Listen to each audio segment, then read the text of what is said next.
ఓం నమో భగవతే శ్రీరమణాయ. చాలా సంతోషం నాయన. ఈ మాయలో పుట్టినటువంటి ప్రతి జీవి కూడా కర్మలు ఆచరిస్తూనే ఉంటారు. ఇంతకీ కర్మ అంటే ఏమిటి? కర్మ అంటే ఒక యాక్టివిటీ.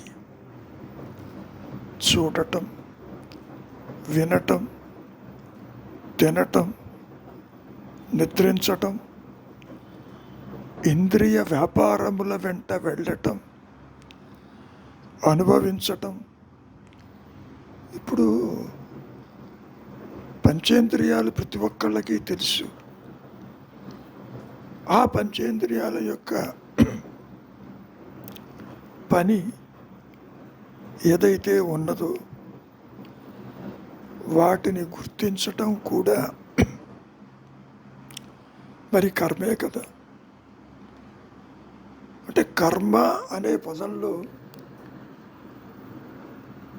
ఒక యాక్టివిటీ కనపడుతుంది. అంటే నేను చూస్తున్నాను, నేను వింటున్నాను, నేను అనుభవిస్తున్నాను, నేను ఆనందిస్తున్నాను, నేను దుఃఖిస్తున్నాను. ఒకటి కాదు, నిద్రించటం కూడా కర్మే, మరి మేల్కోవటం కూడా కర్మే.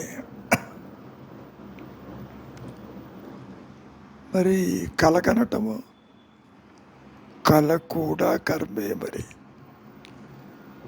అది ఎంత విచిత్రంగా ఉంటుంది అంటే, అసలు జీవుడు దేహాత్మబుద్ధితో ఈ మాయలోకి వచ్చింది కర్మలు ఆచరించటానికి మాత్రమే.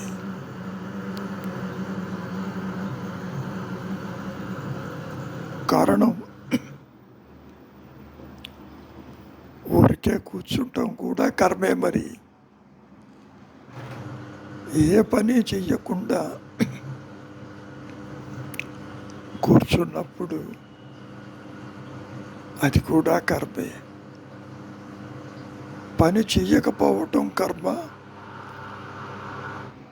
పని చెయ్యటము కర్మ. ఇందాక చెప్పుకున్నట్టు వినటం, వినకపోవటం, తినటం, మానటం, చూడటం, చూడకపోవటం, దర్శించటం, దర్శించకపోవటం. అంటే ఈ ద్వైతంలో నీవు ఏది అనుభవిస్తున్నా అంతా కూడా కర్మ ఏను. అంటే దాని అర్థం ఏమిటి? జీవుడు కర్మ వలయంలో చుట్టుకొని ఉంటాడు. ఆలోచన వచ్చింది, కర్మ. ఆలోచన రాలేదు, అది కర్మే. నడవటం కర్మ, ఆగటం కర్మ, పరుగెత్తటం కర్మ, పరుగెత్తలేకపోవటం కర్మ. ఇక్కడ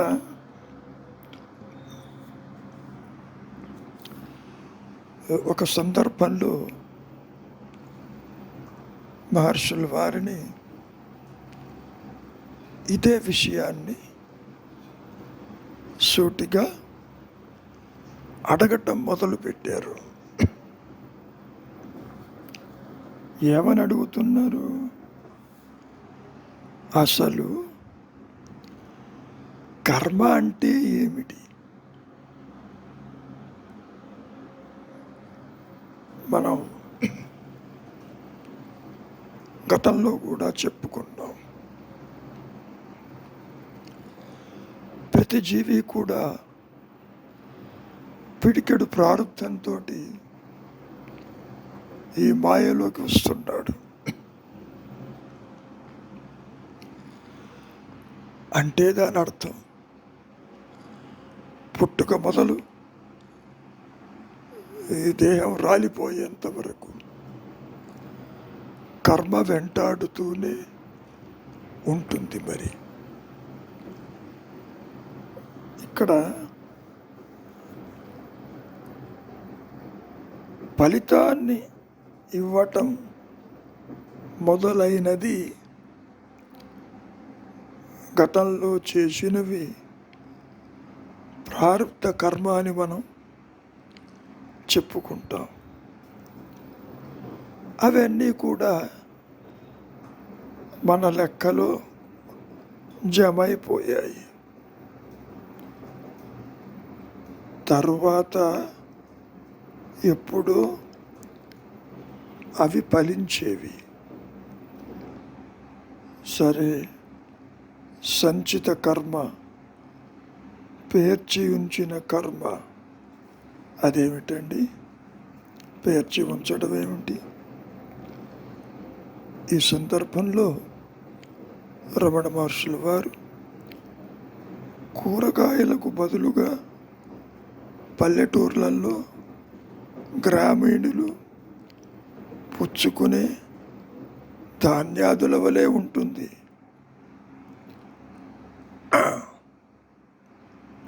అంతేకాదు, ఈ సంచితం పలు విధాలుగా కూడా ఉంటుంది.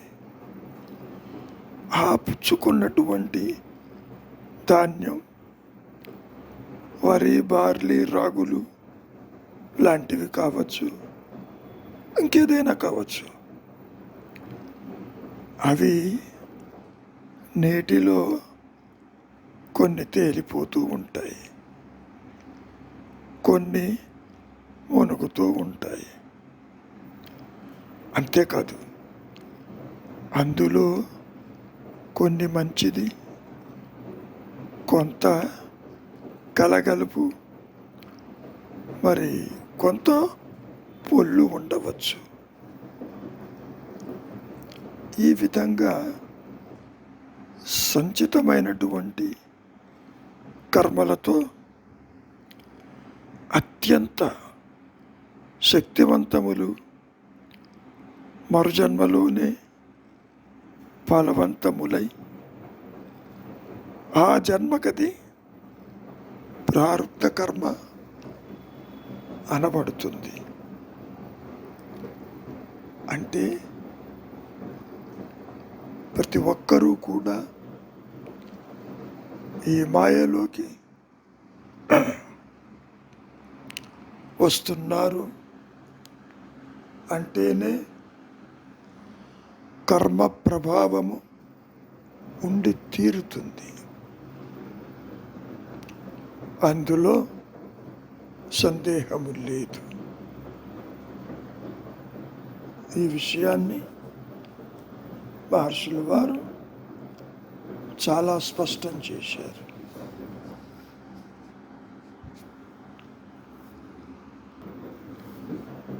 ఎంత విచిత్రంగా ఉంటుంది అంటే ప్రతి ఒక్కరూ కూడా ఈ మాయలో కర్మలు ఆచరిస్తూనే ఉంటారు కదా. ఆ కర్మఫలం చేత స్వర్గాది లోకాలకు పోతామా పోమా? చూడండి, ఎంత విచిత్రమైన ప్రశ్న. దానికి మహర్షుల వారు బదులు పలుకుతూ, నీవు ఇప్పటి ఉనికి ఎంత నిజమో అవి అంతే నిజం. ముందు మనమెవరివో విచారించి ఆత్మను తెలుసుకుంటే స్వర్గాదులు నరకాదులు ఈ చింత నీకెందుకు అంటూ హెచ్చరించారు. కృష్ణ పరమాత్మ భగవద్గీతలో కూడా కర్మలు నీవు ఆచరించవలసిందే, ఫలితం నేను ఇస్తాను అని చెప్పటం జరిగింది కదా. ఎందుకు జరిగింది అట్లా? తాను కర్తననుకుంటూ నేను యుద్ధము చెయ్యనంటూ ఈ పెద్దవాళ్ళని, వృద్ధులని, బంధువులని, గురువులని నేను ఎలా చంపుతాను అన్నటువంటి కర్తృత్వంతో కూడిన ప్రశ్న తల ఎత్తినప్పుడు నీవు కర్తవేమో చూడు, నీవు కర్తవి కాదు అని భగవద్గీత అంతా కర్మ సిద్ధాంతంతోనే మొదలైంది కదా. కాబట్టి కర్మ ఫలితాలు నీ చేతుల్లో లేదు కదా అని కర్మలు మాంతావేమో. నీవు కర్మలు చెయ్యవలసిందే, ఫలితం ఏ విధంగా ఉండాలి అనేది నేను నీకు ఇస్తాను అంటూ స్పష్టం చేశారుగా. ఇదే విషయాన్ని రమణ మహర్షులు వారు కూడా విస్తారంగా చెబుతూ పరమేశ్వరుడు జీవులను వారి వారి కర్మానుసారంగా ఆడిస్తూ ఉంటాడు. నీవు ఎంత ప్రయత్నము చేసినా జరగకూడనిది జరిగే ప్రసక్తి లేదు. నీవు ఎంత వద్దనుకున్నా, అయిష్టత చూపించినా జరిగేది జరిగి తీరుతుంది. అది నీవు ఆపలేవు, అది అనివార్యము అంటూ చెప్పుకొచ్చారు రమణ మహర్షులు వారు. మరి ఏం చెయ్యాలండి? మౌనమే శరణ్యం అన్నారు. అసలు ఈ సృష్టి యావత్తుని కూడా నడిపిస్తున్నది ఒక ఉच्चతర శక్తి కదా. దానికి వదిలిపెట్టు, నీకెందుకు? చెయ్యాలా మానాలా? నీవు ఒక పనిముట్టువి, అది గుర్తుపెట్టుకో. పనిముట్టు ఏనాడైనా తాను ఇంత పని చేశాను, అంత పని చేశానని అనుకుంటుందా? పోనీ ఆ పనిముట్టుని చేతిని పట్టుకోగలదా? లేదుగా. కాబట్టి నీ అసమర్థతని అర్థం చేసుకుని ఆ ఉच्चతర శక్తికి శరణాగతి అవటమే నీవు చెయ్యవలసింది. అంతేకాని నీ ఇష్టానుసారంగా కర్మ ఫలితాలు రావాలి అనుకుంటే పొరపాటు. అంతేకాదు, ఈ సందర్భంలో మహర్షుల వారిని జనన మరణాల గురించి, వాటి కర్మ ప్రభావాన్ని గురించి ఒక ప్రశ్న లేవనెత్తారు. ఈ జన్మ పరంపరలు, దాని నుంచి ఏ విధంగా మనం తప్పించుకోవటం వీలవుతుందా? తప్పించుకోవాలి కదా. ఎలా తప్పించుకోవాలి అంటూ ఒక ప్రశ్న లేవనెత్తారు. దానికి మహర్షుల వారు, సరే అంతా బాగానే ఉంది, మొదట ఆ పుట్టు బాధను, ఇప్పుడును బాధను పడుతున్నటువంటి వాడు ఉన్నాడేమో, వాడెవడో చూడు మరి. లేని వాడికి ఇన్ని కర్మలు, ఇన్ని శాస్త్రాలు, ఇన్ని సిద్ధాంతాలు, ఇన్ని మతాలు, ఇన్ని గొడవలు, అంతవరకు దేనికి? గాఢ నిద్రలో ఉన్నప్పుడు పునర్జన్మల గురించి కానీ, నీ ఇప్పటి జన్మ గురించి కానీ పొర్రపాటునైనా నీవు తలపోసావా? లేదు కదా. కాబట్టి ఇప్పుడు నీ ఈ సమస్య ఎక్కడి నుంచి వచ్చిందో తెలుసుకో మరి. పరిష్కారము దాని వెంటనే ఉంటుంది సుమా. ఒక విషయం బాగా గుర్తుపెట్టుకో, పుట్టువు లేదు, ఉనికి దాని వలన ఆయాస ప్రయాసలు లేవని అప్పుడు నీకు ఎరుకపడుతుంది. అదే సర్వము, ఉన్నదే ఆనందము. అది ఒక్కసారి ప్రకాశించిందా అనుగ్రహం చేత పునర్జన్మ అంటూ ఏది ఉండదు.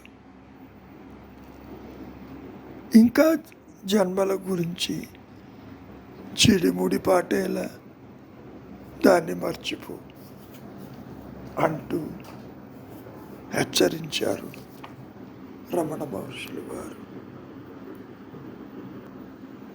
కొన్ని విషయాలు బోధించటం కానీ, సూచించటం కానీ చాలా కష్టమవుతుంది. ప్రతి ఒక్కరూ కర్మలు చేస్తూనే ఉన్నారు కదా. ఈ మాయలో పుడుతున్నారు, పోతున్నారు. ఎవరు ఏమీ కాకుండా కూడా పోతున్నారుగా. ఈ కర్మకు ఒక తుది అంటూ ఉంటుందా? ఇది ఇలాగే సాగిపోతూ ఉంటుందా అన్న ప్రశ్న తల ఎత్తినప్పుడు చాలా సరళమైన మాటలు మహర్షుల వారు జవాబు చెప్పారు. ఈ కర్మలోనే కర్మ నాశనానికై బీజాలు ఉంటాయి. నువ్వు ఆందోళన పడవద్దు, అది సాగిపోతూ ఉంటుంది. కనుక నీవెవరివో గుర్తించు. కర్మలు ఎవరు చేస్తున్నారో చూడు. అట్టివాడు లేనప్పుడు కర్మ ఫలితాల మీద, జన్మ మరణాల మీద, పునర్జన్మల మీద నీకెందుకు ఆసక్తి అంటూ హెచ్చరించారు. అంతవరకు దేనికి? ఒక సందర్భంలో భగవద్గీతలోని విషయాలను ప్రస్తావిస్తూ రమణ మహర్షులు వారు సాధకుని దృష్టిని బట్టి వాని మార్గం ఉంటుంది. నీవు భగవద్గీత చదివినావు కదా, అందులో కృష్ణ భగవానుడు ఏమన్నారు? నేను కానీ, నీవు కానీ, ఈ రాజలోకాలు కానీ ఒకప్పుడునూ లేకపోయింది లేదు అంటూ సూచించారుగా. ఇక పైన కూడా ఉండకపోదు. లేని వస్తువుకు ఉనికి లేదు కదా. ఉన్న వస్తువు లేకనూ పోదు మరి. పూర్వం ఎప్పుడూ ఉండి ఏదైతే ఉందో అది మాత్రమే సర్వము. ఇప్పుడు కూడా అదే ఉన్నది. ఇక ముందు కూడా అది ఉండగలదు అంటూ ఈ అవినాశి యోగమును నేను సూర్యునికి చెప్పి ఉంటిని అని కూడా చెప్పాడా లేదా? అదెట్లా సాధ్యం? నీవి మధ్యనే కొద్ది ఏళ్ల క్రితమే కదా పుట్టావు. సూర్యుడు ఏనాడు వానికి నీవు ఉపదేశించడం ఏమిటి అంటూ ప్రశ్నించాడుగా అర్జునుడు. అర్జున, నీకును నాకును చాలా జన్మలు గడిచినవి. వానన్నిటినీ నేను ఎరుగుదును, నీకవి తెలియవు. ఈ పూర్వజన్మల ఘటనలను నీకు తెలుపుచున్నాను.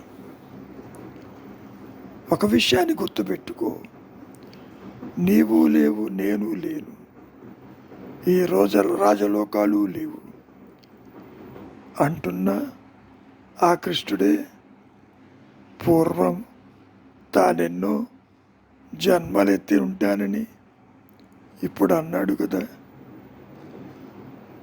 అంటే ఇందులో విరోధము పైకి కనిపిస్తూ ఉంటుంది. అంత మాత్రం చేత కృష్ణుని స్వవచో వ్యాఖ్యాతను కాదది, వ్యాఖ్యాతము కాదు, సెల్ఫ్ కాంట్రడిక్షన్ కాదని మహర్షులు వారు హెచ్చరించారు. ఆ అర్జునుడి యొక్క దృష్టికి అనుగుణంగానే అతనికి చెప్పటం జరిగింది. అంతేకాదు, కాసేపు బైబిల్ని విశ్లేషణ చేస్తే అందులో ఒక వాక్యం ఉంది తెలుసుగా, అబ్రహాముకు పూర్వము కూడా నేనున్నాను. యోగుల వాక్కులు కాలదేశ పాత్రలకు పరిసర్వులకు అనుగుణంగానే ఉంటాయి అని నువ్వు అర్థం చేసుకోవాలి అంటూ హెచ్చరించారు రమణ మహర్షుల వారు. మరొక సందర్భంలో కర్మ సిద్ధాంతాన్ని గురించి మహర్షుల వారు చర్చిస్తూ ఒక విషయాన్ని స్పష్టం చేశారు. కర్మకు ఫలం ఉంటుంది, అవి కార్యకారణ సంబంధాలు సుమ, అంటే కారణ కార్యములు. వాని కార్యకారణ సంబంధ శక్తి జనితము, ఆ శక్తియే దైవం అంటారు. అదే ఫలదాత దైవము, కర్మ ఫలప్రదాత కదా. అదే విషయాన్ని కృష్ణ పరమాత్మ గీతలో కూడా చెప్పాడు కదా. కర్మ ఫలితం నేను ఇవ్వాలి, నేను ఇస్తాను కదా అని చెప్పి నువ్వు మానుకుంటావేమో, కర్మలు చేయక తప్పదు అంటూ హెచ్చరించారా లేదా? కనుక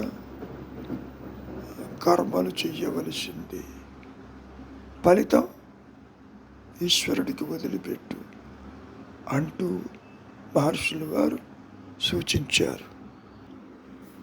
మరొక సందర్భంలో మహర్షుల వారిని ఒక ప్రశ్న అడగటం జరిగింది. ఈ ప్రారబ్ధ కర్మకి అనుభవిస్తున్నటువంటి వీటికి పురుషాకారానికి సంబంధం ఏమైనా ఉన్నదా? ఉంటే అది ఎట్టిది? దానికి మహర్షుల వారు సమాధానం చెబుతూ, ఈ ప్రారబ్ధము కర్మ, దానికి ఒక కర్త ఉండవలే. ముఖ్యంగా ఆ కర్త ఎవరో చూడు. పురుషాకారము యత్నము, యత్నించేది ఎవరో చూడు. ఆ స్వరూప నిర్ణయం అవుతుంది. వాని సంబంధం తెలియగోరే వారే సంధి సుమ. కనుక సత్యపరంగా, జ్ఞానపరంగా, తురీయపరంగా నీవు కనుక చూస్తే సృష్టి లేదుగా. మరి కర్మ ఎవరికి, జన్మ ఎవరికి అని చెప్పినప్పటికీ నీవింకా అడుగుతూనే ఉన్నావు, కర్మ ఏమి, పునర్జన్మ ఏమి అని. కనుక ముందు నువ్వు చెయ్యవలసింది, కర్తను కనుగొంటే కర్మ ఉన్నదే సువ్యక్తమవుతుంది. ఇప్పుడు నీవు కనుక జన్మించి ఉంటే పునర్జన్మను మరి అప్పుడు వెతకవచ్చు. అంటే దేహం పుట్టుక నీ పుట్టుక అనుకుంటున్నావు. ఏనాడైనా దేహం చెప్పిందే అది పుట్టినట్టు నీవు చెబుతున్నావు. దేహ ధర్మాలు నా ధర్మాలని, దేహం పుట్టుక నా పుట్టుకనని, నేనంటే ఈ దేహమేనని. ఇప్పుడు నీవు పుట్టావా ఆలోచించు. నిజానికి నీవు పుట్టలేదు. విచారిస్తే దేహాత్మబుద్ధి కలిగినటువంటి ఆ మాయా నేను లేదని నీకే తెలుస్తుంది. అంతర్ముఖంగా, వృత్తిరాహిత్యంగా అప్పుడు తెలుస్తుంది. అసలు అహంకారమే లేదని, వ్యక్తిత్వమే పుట్టలేదని, ఉన్నది ఎరుక అని, ఉన్నది జ్ఞానమని నువ్వు గ్రహిస్తావు అనుగ్రహం చేత. అంతవరకు దేనికి? సర్పరజ్జు భయభ్రాంతిలో లేని పాము ఉన్నట్టుగా నీవు భ్రమించావా లేదా? విచారించి పరిశీలించినప్పుడు ఎక్కడైతే నీకు పాము భయం కలిగిందో అక్కడే తాడును చూచావు కదా. కనుక ఈ వ్యక్తిత్వము అహంకార మూలాన్ని వెతుకు. అది ఉందేమో చూడు. కర్మల జోలికి నీకెందుకు? లేనివాడు ఉంటేనేమి, లేకపోతేనేమి, నీవు నీవుగా ఉండరాదు. ఇప్పుడు కూడా నీవు అదేను. నీవు అదిగానే ఉన్నావు సుమా. ఏది కొత్తగా రాదు. లేనిది పోదు, ఉన్నది రాదు. ఇప్పుడు నీవు ఈ ఉన్న పరిస్థితి పోతే కొత్తగా వస్తుందని అనుకుంటున్నావు. పోవటానికి అది ఇప్పుడు లేదు. ఆత్మ ఏదో కొత్తగా వస్తుందని అనుకుంటున్నావు. ఏది రాదు. అప్పుడు ఎప్పుడు ఉన్నదే కదా. ఇదే విషయాన్ని చెబుతూ మరొక సందర్భంలో ఒకరు ఒక ప్రశ్న అడగటం మొదలుపెట్టారు. ఈ కర్మ సిద్ధాంతానికి అర్థం ఈ ప్రపంచం ప్రతిచర్యలు చర్యలు ఫలమైన. అయితే ఎవరికి చర్య, ఎవరికి ప్రతిచర్య, అది చెప్పండి కాస్త అంటూ అడిగారు. నాయన, ఆత్మ ప్రకాశం అయ్యేంత వరకు, సిద్ధమయ్యేంత దాకా నీవు అనుకునే కర్మ ఉంటుంది. అది మాయాజనితము. ఆ తర్వాత అది ఉండదు.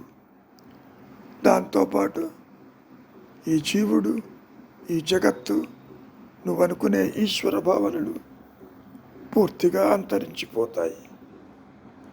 అందులో సందేహం లేదు. కర్తవి నీవు అనుకుంటున్నావు కాబట్టి నిన్ను కర్మ వెంటాడుతూనే ఉంటుంది.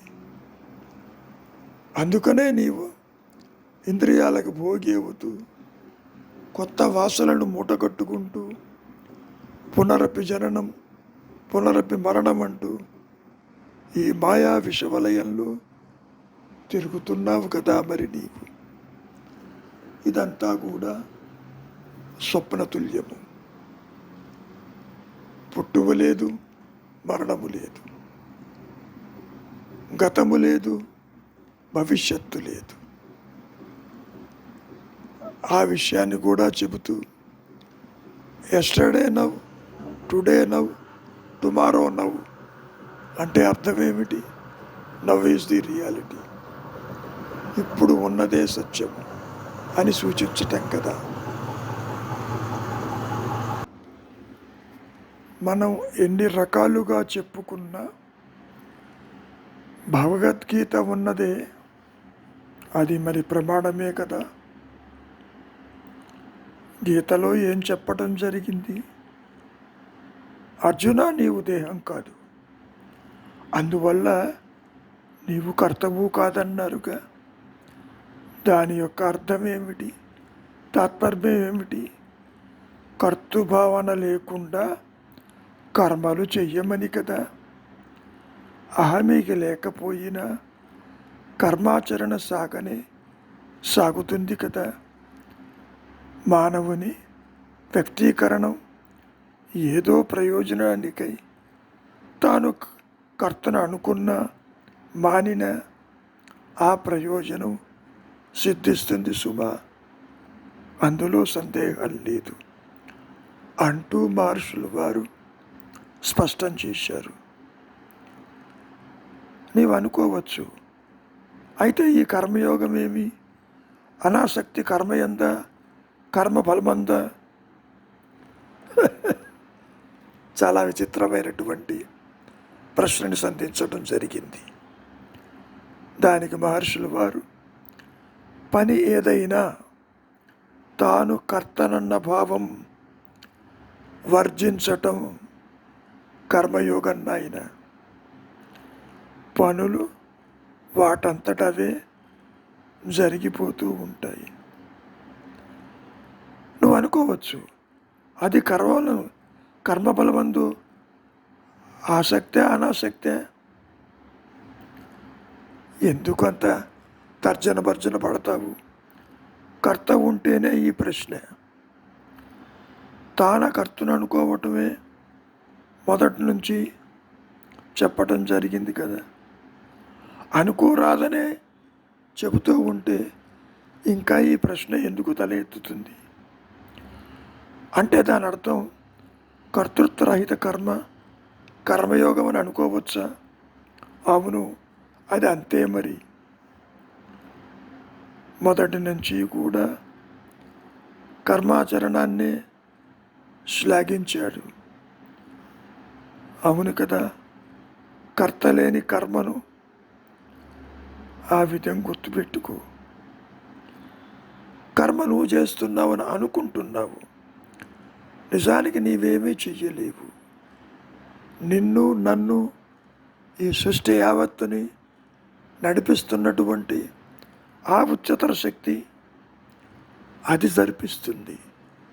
It is the self, it is the higher power that does everything, not you and I.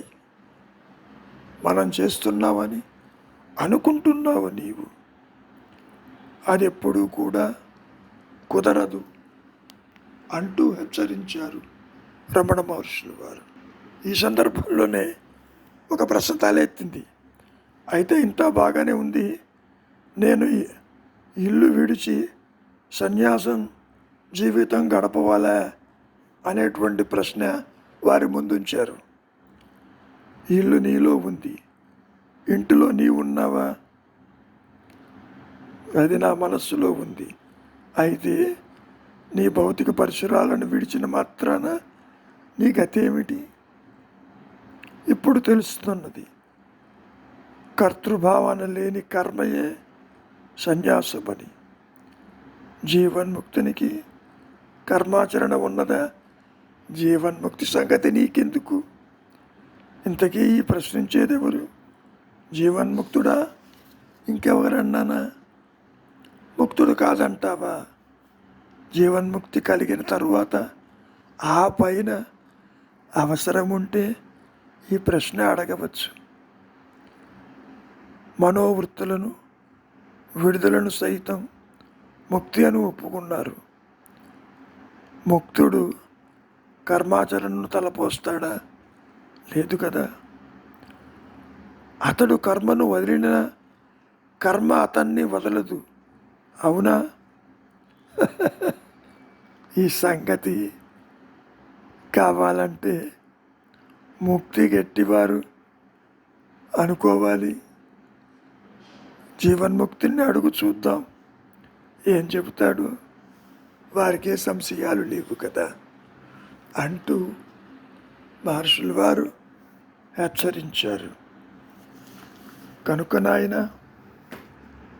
నీకు ఇష్టం ఉన్నా లేకున్నా కర్మలు సాగిపోతూనే ఉంటాయి, అది ఆగదు. అందుకనే ఆగని కర్మనే అకర్మ అంటూ చెప్పుకొచ్చారు. ఒక బొంగరం చాలా స్పీడ్గా తిరుగుతూ ఉంది. దాని చలనం నీకు తెలియదు, స్థిరంగా ఉన్నట్టుంటుంది, కానీ అది పరిభ్రమిస్తూనే ఉన్నది సుమా. అకర్మ కూడా అటువంటిది. ఆగని కర్మే అకర్మ. నీకు ఇష్టమున్నా లేకున్నా ఏది జరగవలసి ఉందో అది జరిగి తీరుతుంది అంటూ మహర్షుల వారు హెచ్చరించారు. నీవు చేయవలసిందల్లా కర్త ఉన్నాడేమో చూడు. నేను చేస్తున్నాను, ఇది నాది అంటూ విర్రవీగుతున్నావుగా. అట్టి అహంకారము, అట్టి వ్యక్తిత్వము ఉన్నదేమో చూడు. అటువంటిదేదీ లేదు. అసలు సృష్టి లేనప్పుడు కర్త ఏమిటి, కర్మ ఏమిటి? చాలా తేలిక మాటల్లో చెప్పాలి అంటే కర్మ లేదు, జన్మ లేదు, గతము లేదు, భవిష్యత్తు లేదు. అసలు జీవుడు, జగత్తు, ఈశ్వర భావనలు పుట్టనే లేదు. ఆది నుంచి ఈ జీవాత్మ భావన, అహంకారము తృణీకరించబడిందని చెప్పటం జరిగింది. ఉన్నది ఎరుక మాత్రమే, లేనిది సృష్టి. అంటే జనన మరణాలు, లేనిది జీవుడు, జగత్తు, ఈశ్వర భావనలు. కనుక నాయన, విచారించు, నీకే అవగతమవుతుంది. అనుగ్రహము చేత నీవుగా నిలిచే ఉన్నావు, కొత్తగా ఏదీ రాదు. కనుక మౌనమే శరణ్యం.